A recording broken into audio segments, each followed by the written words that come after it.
There we go. Test. Yep. The microphone seems to be working. That's good. Yeah. So I don't know what. So I mean, obviously, anything that we don't want to include, occasionally lean into the camera. Anything that we don't want to include, we can obviously just edit out. Yeah. At any one given minute. We'll probably start by doing an introduction. So, good morning and welcome to the first in the series of videos and podcasts, Carpool CPD. I suppose we should probably explain that. Yes, our strange history of our Carpool CPD. Yeah. What was it? Back 7-8 years ago, I Probably think. 7-8 years. As far as that, we started sharing lift. Probably need to introduce ourselves as well. So, I'm John. I'm a former English teacher, now teaching media, working at Ponteland High School, and this is. I'm Mike Driver. Working at the same school. We worked together for 14 years on and off. He decided to sack it off and go a few years abroad, didn't you? Travelling the world, yeah. Saw what was out there, and then came back. So yeah, you had to come back to me. Had to come back to Carpool CD. But do you know what though? This has been actually sort of it's a bit of a. It's just a nice way to start the day. It's a pleasure, and it's having things like that to look forward to. That kind of made coming back really nice, and going back to obviously the school that we teach at. Coming back and meeting all your friends and colleagues again, that's been great. But no, this is where we started, and it just started as informal chats, just chewing the fat about teaching. Yeah. And then you decided to go abroad and find the magic of AI. Yeah, and I think that's what obviously the main focus of most of our, certainly the early ones, will be. We're going to talk about AI and its impact in the classroom, EdTech, but also pedagogy more broadly, because I think that is the key thing, isn't it? That whatever it is that we talk about, it has to start with the classroom and teaching. Yeah, and the impact it can have to teachers or the students. So AI is about supporting that. I think we want. So this is the first episode. We've got a rough plan. We'll see how it goes. And I think the first thing we said we wanted to talk about really was, where do you start? You're introducing this to staff. Where do you start? Yeah, I don't know. Where did you start? Well,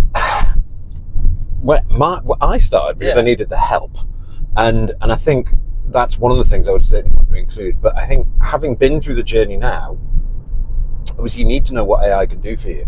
But having been through that journey, what I think is really valuable to move you through it quite quickly, it's just a brief, it doesn't have to be massively technically detailed, but a brief understanding of how AI works. What's the underpinning technologies? Yeah.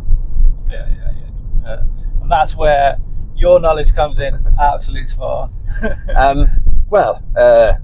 And there's probably people out there who might challenge it a little bit, but I just think if you know what it's doing, it just gives you.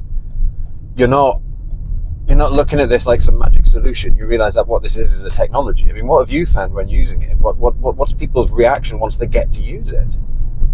I don't think I've come across one person in the school that I've got them to try something and then they've said, "Oh, I didn't like it." I've not had one person say that's not useful. Yeah. And they've had a go. But it's that initial barrier, isn't it? Most people seem to think that you need to be a wizard or a computer programmer, and I think that's just not necessary. We managed to convince a dinosaur in the school. Wow. I'd self-turned that in my faculty, but he that was a real positive, I think, yesterday. So nice. Keep that one going. And it's those easy wins and showing people how it works and the principles by which it works. It just demystifies it, and I think you have to demystify it. It's not wizardry.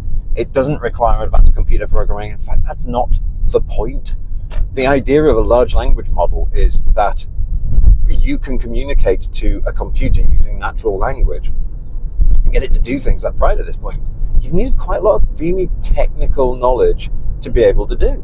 The thing that probably the most simple thing that I can imagine that I love it for, and something I'm not naturally gifted at, is writing an email. Like, I'm always panicked about what I'll say in an email, and even just in my personal life. It was yesterday I was writing an email, ironically to my children's school, and it was just so much quicker to just do that, and you knew it would be roughly in the right format, and then you get to reread it, and then that checking comes in, doesn't it? You can change it and modify that. I was going to say that's the thing. Like, I think people forget that it doesn't matter what the output of the AI is that ultimately a human really, and unless you're using a one-shot wrapper that only gives you one go at it, but most, you can change whatever's there. You don't have to accept the output. You can drop it into something else and change it. And showing people that it's a process of asking a command in natural human language, prompting is the term that we use, isn't it? Prompting the AI, the large language model. We'll talk about other AIs as well, but the large language model is the one that people tend to think about, to give you that response. And then you can look at it. It gets around that initial data point, that initial pinch point of doing that grunt work. It also gives you that other perspective, which is nice, because you can also use it as an ideation partner, but we'll talk about those things later. But for me, I think showing people what it works, but I do think we need to tell people, like, what is it doing? That it actually doesn't know anything. It's drawing upon training data. It's using very clever pattern matching to find close cognates for what it thinks you want, but it doesn't understand your input in the same way that a human does, and it doesn't necessarily understand its own output either. Yeah, and I think that's the number one thing probably in a journey, that it's only as good as its prompting, and that prompting is the language you use, isn't it? And that way you create a script in order to ensure that it gives you a good output. And you're not going to get one if you give it a very simple one sentence. You might get something okay, or you might not. Yes, but it's definitely ensuring that you got a good script, or what they refer to as prompting. That will give you the best one outcome. And that's certainly, I reckon, probably one that we could do for a future, going through like how to prompt, and what the best ways, and what we've found. There's lots of really good guidance out there, but I suppose finding the realities.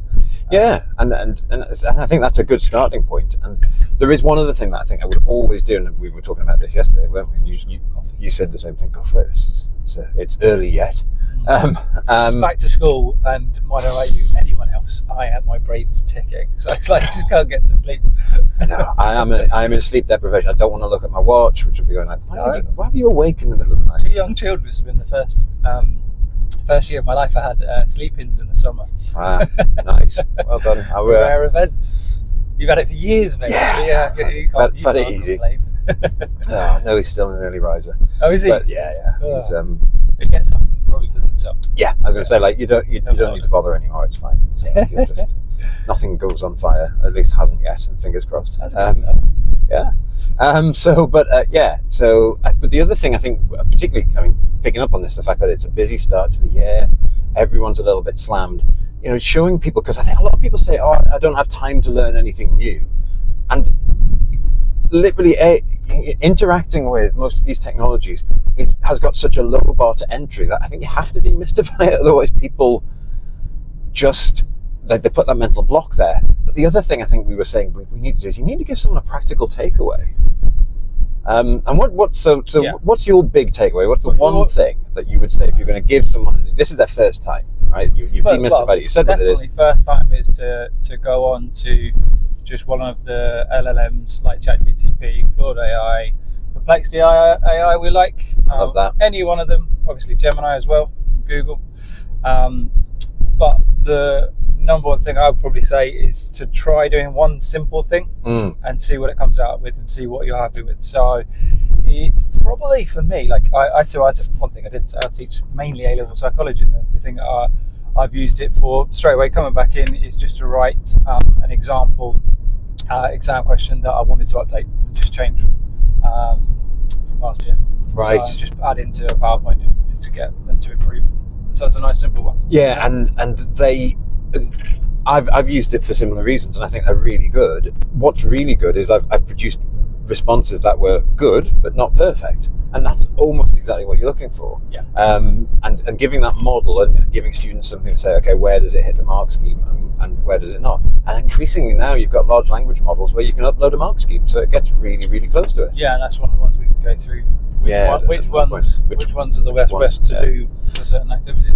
For me, something very similar but a slightly different approach. As an English teacher, one of the things, and particularly working in international schools, one of the things that we struggled with was children with lots and lots of different reading levels for English. Very, very bright kids, but their ability to access English was always going to be varied depending on their experience, their exposure, mother tongue interference, etc. And the bane of most teachers' lives, I think, is differentiation, taking a text and re-leveling it. And now you've obviously had Rewordify around for a while, but large language models are almost entirely designed for this sort of purpose. They process language. That's what they do. And I've found that differentiation has been absolutely like one of the first things that people take on and find useful. There's a platform, Diffit. I know AI wrappers can sometimes get a bit of hate. A lot of people don't like the idea of putting something over the top of the large language model, but Diffit reliably does differentiation and outputs things in lots and lots of different ways. So it's got so many different formats. So you can put Cornell notes in there for our models, tons of different outputs, and it is just, that's the one thing I think if I have been showing someone who's really tech averse, just showing them that you can drop your text in here, hit the button, and it will do a pretty good job, generate questions and all sorts of stuff. So like solving a quite difficult pedagogical issue very quickly. Yeah, it is a different, like probably one of the number one favourites I think for anyone. If there was a takeaway from an app, or as you would call it. It's not to say you can't do that with a large language model. You absolutely can. But again, it's taking that, lowering that barrier to entry, and also providing somebody with something that they can just take and use straight away. And also, you know, the great thing about Diffit is you have a huge amount of resources that come out of it, whereas ChatGPT won't produce that unless you're essentially a lot of these behind paywalls. Yeah, or unless you're very, very good at prompting and linking it to something else, which is, we're saying I've got the AI expertise. That's beyond my expertise, if it's even possible. I know you'll get people writing HTML code and produce a website that will do all of that, but that's not me. One of the big ones that we've used Diffit for is cover lessons. It's been like we've got at least 2 departments that regularly use it for certain cover work. It's consistent. It's easy for the supervisors, and it's very effective, and it means your books don't get messy as well. That's great news. It's always a good one. That's fantastic. I hadn't realised that. I didn't know. No, I did not know it was Well, it was actually, give a shout out to our old CPD, Carpool CPD partner, Nick Gray, who's decided to go on yoga. Oh, yeah. So he was a big Diffit fan with the other cover. So that was she won't be listening to this anymore. She's decided to jog on, leave teaching, not jog, yoga on. Yoga on, exactly, yoga on. She's decided to. Yeah, but no, I'm really glad, because like that it's a personal favourite, and I know that it's one that. It's one of the first ones I discovered, and it's ones that I still go back to. Just literally used Diffit last night to produce a resource to differentiate a text for A-level. So we'll see how that goes.